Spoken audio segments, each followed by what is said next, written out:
sisi tuna utamaduni wetu. Kila mmoja,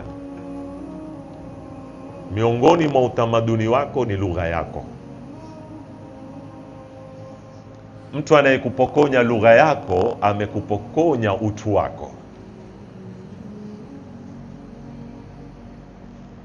Hili ni kitu muhimu sana. Lakini tizameni leo tulipopokonywa lugha zetu.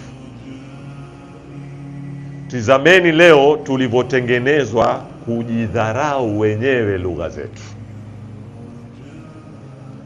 Tizameni leo tulivotengenezwa kwamba wewe ili uwe ni mwanadamu wa kuheshimika na kutambulika ni mpaka uache kuzungumza lugha yako, uzungumze lugha ya mkoloni wako.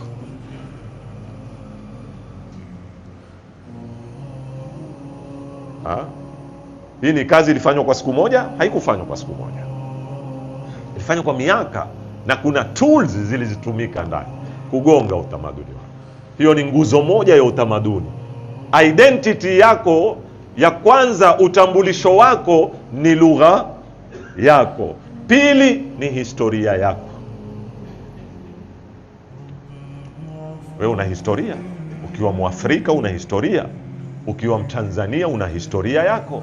Ukiwa Mkenya una historia yako. Ukiwa kabila fulani, mkoa fulani, una historia yako. Iko wapi historia yako? Kwa nini wasomeshwa historia za watu ambao huhusiani nao? Sijui kina Vasco da Gama. Watu wamekuja kukukoloni, watu wamekuja kukuua, wewe umewekwa shuleni, wasomeshwa ndio watu kielelezo chako. Wako wapi mabingwa wenu? Wako wapi washairi wenu wa zamani? Wewe lazima umjue Shakespeare